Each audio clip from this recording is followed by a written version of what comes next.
Well, I hate to be the bearer of bad news.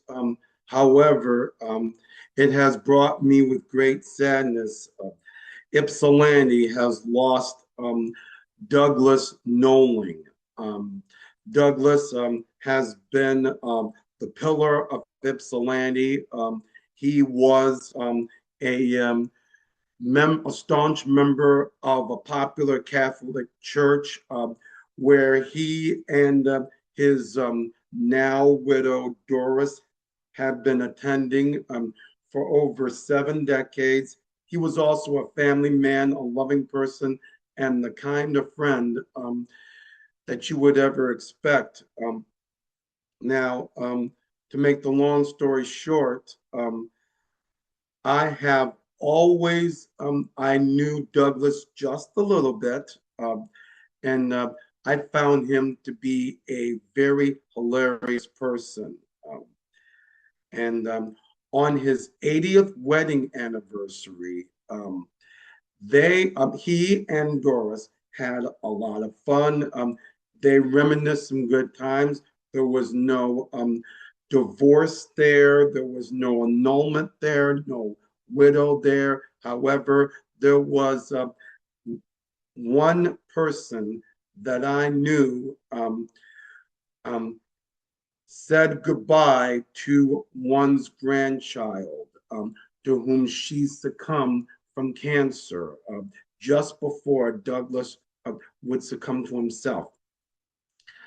And that would be Stephanie, that loving lady that I have met, had fought cancer until the very end. I mean, for a moment, I thought that she had whipped with this thing, but it came back, and she kept on fighting and fighting and fighting until she passed away.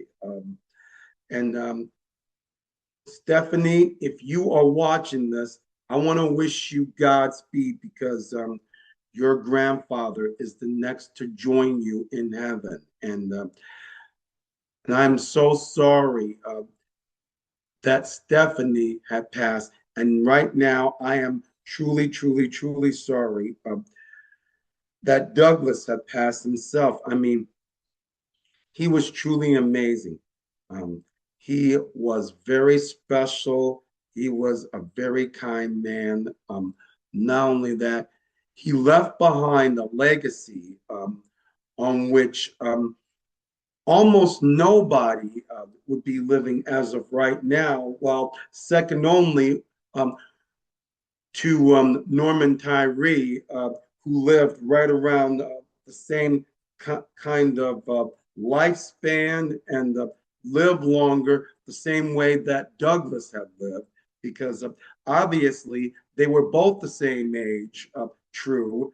They were both pillars in their own community, true.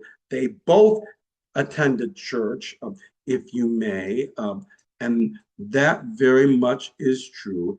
However, they were not born in the same year, really, but close. And of course, one one person had lost their wife, and that would be Gladys Tyree, as far as with Norman was concerned, just before Norman lost himself. Now, my prayers are with the entire Nowling family. And I must say, Douglas, you have had an incredible journey, the longest 80 years with one lady that you will always be known, and one lady alone that you will always try to remember the good times, even at the end of World War II. My prayers are with your family. May God richly bless you, and I will see you in heaven, Doug. Thanks. Bye.